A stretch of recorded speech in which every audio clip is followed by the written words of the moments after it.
Hi friends, welcome to joy zone episode 4. இந்த நாளோட எபிசோட நம்ம ஜெபத்தோட ஆரம்பிக்கலாம். ஜெபம்னா என்ன செய்யணும்னு உங்களுக்கு தெரியும்ல. கண்ணை மூடணும், கையை கூப்பணும். கிருபையுள்ள தேவனே, இந்த நல்ல ஆசீர்வதிக்கப்பட்ட இந்த ஜாய் ஜோனுக்காய் நாங்களும் துதிக்கிறோம், நன்றி செலுத்துகிறோம். இந்த ஜாய் ஜோன் முழு எபிசோடையும் தேவன் நீர் ஆசீர்வதித்து கொடுங்க. ஒவ்வொரு பகுதிகளும் ஆண்டவரே தேவனுடைய கரம் வெளிப்படும்படியாய் ஜெபிக்கிறோம். இதை பார்க்கிற ஒவ்வொரு பிள்ளைகளையும் கர்த்தர் நீர் ஆசீர்வதிங்க, இன்னும் மென்மேலும் உயர்த்துங்க. இயேசு நாமத்தில் ஜெபிக்கிறோம் ஜீவனுள்ள நல்ல பிதாவே, ஆமென்.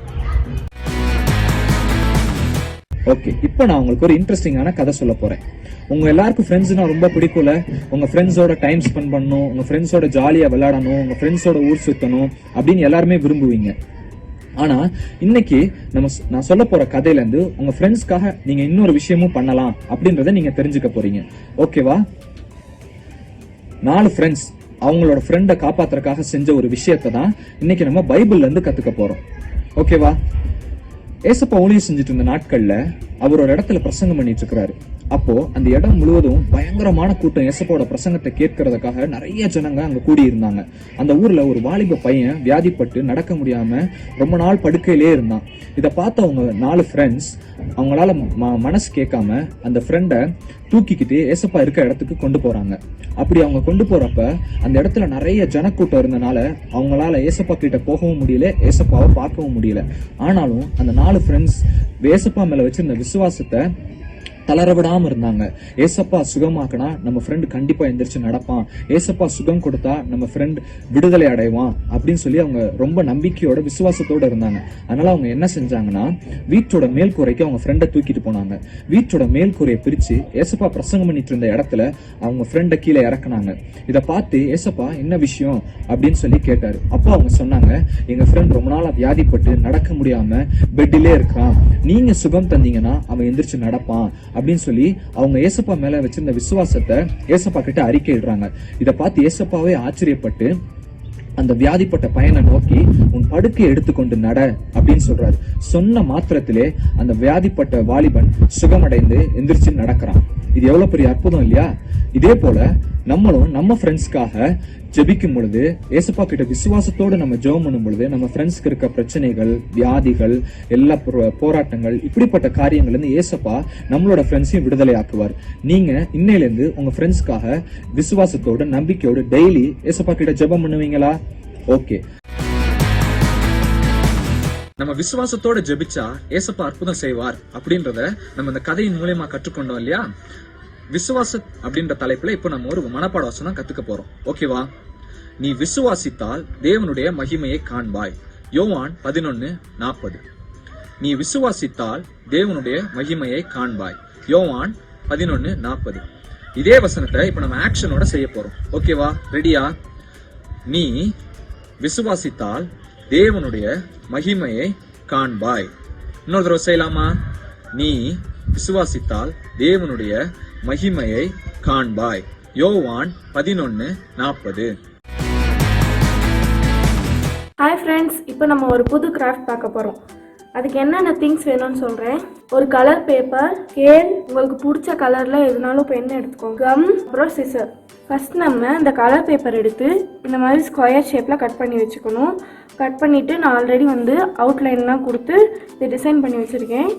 அதுக்கப்புறமா அந்த பேப்பரை வச்சு அதே சைஸ்க்கு ஒரு நீளமான பேப்பர் ஒன்று கட் பண்ணிக்கணும். அப்புறம் அதில் இந்த மாதிரி அந்த பேப்பரை வச்சுட்டு மேலே ஒரு லைன் போட்டுக்கணும். அப்புறம் ஸ்கேல் எடுத்துட்டு இதிலிருந்து ஒரு சென்டிமீட்டருக்கு ஒரு 4 இது மார்க் பண்ணணும். இப்போது இந்த லைன் எல்லாம் நம்ம நல்லா இந்த மாதிரி மடக்க போகிறோம். இப்போ இதை நல்லா மடக்கிட்டு நம்ம ஏற்கனவே இதில் செஞ்சு வச்சுருந்த பேப்பர் எடுத்து இப்போ இந்த மாதிரி எழுதுனதுக்கப்புறம் நான் இதில் 5 பேப்பர்ஸ் எடுத்திருக்கேன். அதனால நான் ஜீசஸ்ன்னு எழுதி அதுக்கு ஒரு அப்ரிவேஷன் மாதிரி கொடுத்து எழுதியிருக்கேன். நீங்கள் எத்தனை நாளும் இதில் செஞ்சுக்கலாம். இப்போ இந்த லைனில் நம்ம இதை ஒட்ட போகிறோம். ஒட்டிட்டு இந்த மாதிரி பேக் சைடு இந்த மாதிரி மடக்கி விட்றணும். அடுத்து செகண்ட் ஒட்டுறப்பே அதே மாதிரி ஒவ்வொரு டைமும் பின்னாடி மடக்கி விடணும்.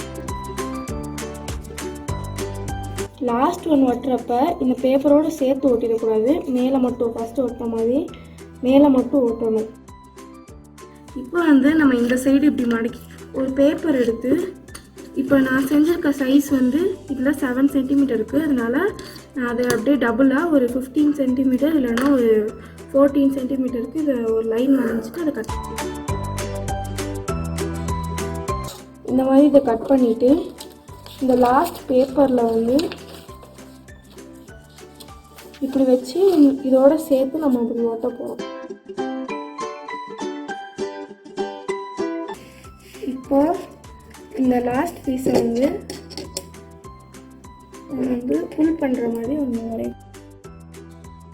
இதில் உங்களுக்கு பிடிச்ச பைபிள் வேர்ஸ் இல்லைன்னா நீங்கள் கற்றுக்கிட்டதில் உங்களுக்கு ரொம்ப டச் பண்ண பைபிள் வேர்ஸ் இல்லைன்னா யாருக்காவது பர்த்டே அப்படின்னா இந்த மாதிரி நீங்கள் எழுதி அதை க்ரீட்டிங் கார்டு மாதிரி இந்த மாதிரி கொடுக்கலாம்.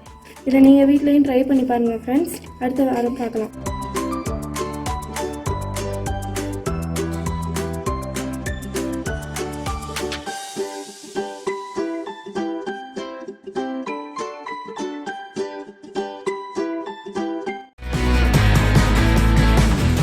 ஹலோ குட்டீஸ், இன்னைக்கு ஒரு சூப்பரான ஒரு உயர்வை பற்றி பார்க்க போகிறோம்.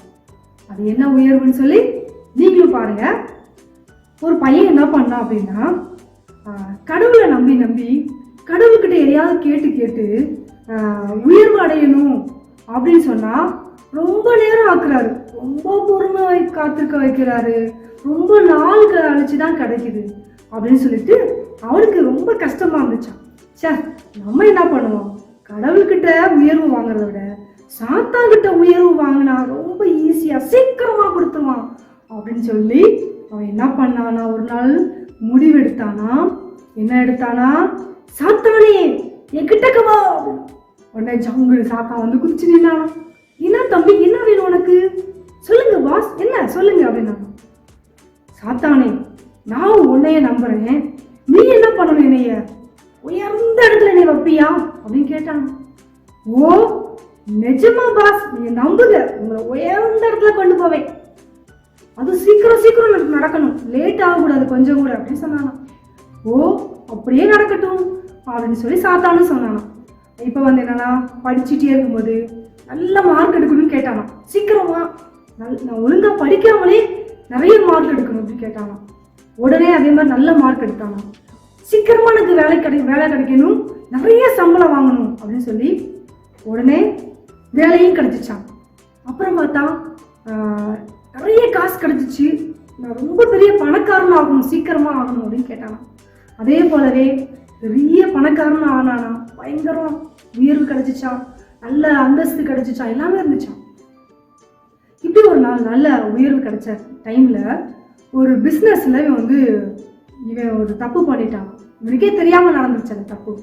அப்ப அது இவனுக்கு சாதாரணமா இருந்திருக்கு அந்த பிரச்சனை. ஆனா அந்த பிசினஸ் பார்ட்டி அவங்களுக்குள்ள இவனை எப்படியாவது என்ன செஞ்சிடணும், ஜெயில தள்ளிடணும், ஏதாவது ஒரு மரண தண்டனைக்கு எதுவா இவனை மாட்டி விட்டுறணும்னு சொல்லி பிளான் பண்ணி கரெக்டா கொண்டு வந்துட்டாங்களாம். பெரிய பிரச்சனை வந்துருச்சான். அதுல பனிஷ்மெண்ட் என்ன அப்படின்னு சொன்னா, ஒரு பெரிய மலை உச்சியில கொண்டு போய் இவனை கீழே தள்ளி விடுறதுதான் பனிஷ்மெண்ட். இப்ப கூட சோர்ந்து போகலாம். காரணம், எப்ப கூப்பிட்டாலும் என்ன செஞ்சிருவான், சாத்தான் வந்து நிற்பான், உதவி செய்வான்னு சொல்லி ரொம்ப தைரியமா போறான். எல்லாம் இழுத்துட்டு போறாங்க, கட்டி அடிக்கிறாங்க, இழுத்துட்டு போறாங்க, உச்சியில கொண்டு போய் வச்சுட்டாங்க, மலை உச்சியில. இப்ப சிரிக்கிறான், என்ன கொஞ்சம் கூட அவனுக்கு மரண பயமே இல்லை அப்படின்னு சொல்லி எல்லாம் சுத்தி பாக்குறாங்க, சிரிச்சிட்டு இருக்கான். என்ன நினைச்சிட்டு இருக்கா அப்படின்னா, இப்ப சாத்தான் எப்படி வருவான், நம்மளை காப்பாத்துவான்னு ரொம்ப நம்பிக்கையில இருந்தாங்க. அந்த நம்பிக்கை அப்படியே வரவழைச்சிக்கிட்டு, சாத்தானே என்கிட்டக்க வா அப்படின்னா உடனே ஜங்குன்னு சாத்தான் வந்து குடிச்சுருந்தானா. என்ன என்ன பாஸ் சொல்லுங்க, இங்க பார், நான் எங்க நிக்கிறேன் பார்.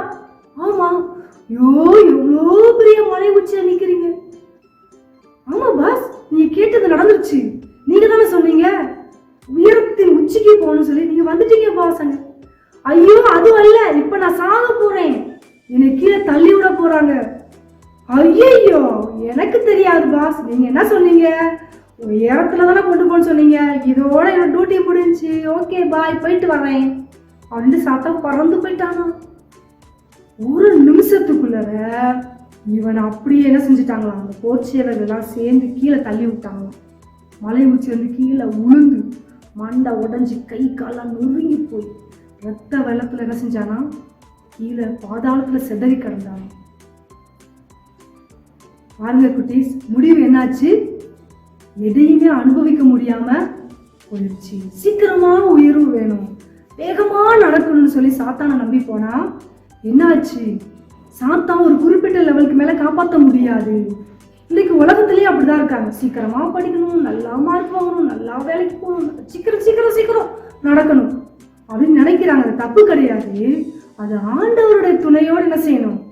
நடக்கணும். அது சீக்கிரம் நடந்தாலும் சரி, லேட்டா நடந்தாலும் சரி, அது ஆண்டவருடைய கருத்துல வரும் பொழுது நம்ம அந்த உயர்வை அனுபவிக்க முடியும். அதே நேரத்துல உயரும் பொழுது ஏதாவது கஷ்டம் வரும் பார்த்தீங்களா, அந்த கஷ்டத்தையும் நம்ம என்ன செய்ய முடியும்? ஆண்டவர் நமக்கு துணை நிற்பாங்க. எந்த நேரத்துல ஐயோ என்னால முடியாது, டாட்டா பாய் அப்படின்னு சொல்லிட்டு போக மாட்டார் ஆண்டவர். நம்ம கூடவே என்ன செய்வாங்க? உறுதுணையா, பக்கபலமா, முன்னாடி பின்னாடி, வலது புறம் இடது புறம் அப்படியே கரத்தை வச்சு என்ன செய்வாராம்? தங்க பிள்ளைங்களை பாதுகாப்பாரா ஆண்டவர். ஆமா, நம்மளை ஏமாத்த மாட்டார். ஆகவே ஆண்டவர்களை நம்பிட்டு இருக்க பிள்ளைங்க, ஆண்டவர் மீது விசுவாசமா இருக்கிற நாம ஆண்டவர் விட்டு பின்வாங்க கூடாது. ஆண்டவர் மேல சோதனை வரக்கூடாது. ஆண்டவர் அடிக்கடி நீங்க என்ன செய்யக்கூடாது? டெஸ்ட் பண்ணிட்டே இருக்க கூடாது. உங்க நம்பிக்கை அப்படியே தொடரட்டும். உங்களுக்கு உயர்வு தானா என்ன செய்யும்? தேடி வரும். ஆண்டவரே உங்களுக்கு ஏற்ற நேரத்தில் கொடுப்பார். ஏற்ற நேரத்தில் உயர்வை கொடுப்பார், ஆசீர்வாதங்களை தருவார், உங்களை மேன்மைப்படுத்துவார், உங்களை சந்தோஷத்தால ஆண்டவர் நிரப்புவார். மீண்டும் அடுத்த வாரத்துல நல்ல கதையோடு வசனத்தோடு சண்டே கிளாஸ்க்கு வரலாம். ஓகே, பாய். அன்புள்ள ஏசப்பா, இந்த அருமையான ஜாய் ஜோன் வேலையிலே நாங்கள் கேட்ட கதையை போல நாங்களும் எங்களுடைய ஃப்ரெண்ட்ஸ்க்காய் உம்மிடத்தில் விசுவாசத்தோடு ஜெபிக்க, விசுவாசத்தோடு அவர்களுக்காய் நாங்கள் ஆண்டவரே மன்றாட தேவன் எங்களுக்கு கிருபை பாராட்டுங்க. இந்த கதையை கேட்ட ஒவ்வொரு பிள்ளைகளுக்காய் நாங்கள் ஜெபிக்கிறோம். ஒவ்வொரு பிள்ளைகளும் தங்கள் நண்பர்களுக்காய் ஜெபிக்கிறவர்களாய் மாற நீர் உதவி செய்ய முடியாது, அவர்களுக்கு கிருபை தரும்படியாய் ஜெபிக்கிறோம். இயேசு கிறிஸ்துவின் நாமத்தில் ஜெபிக்கிறோம், ஜீவனுள்ள நல்ல பிதாவே, ஆமென்.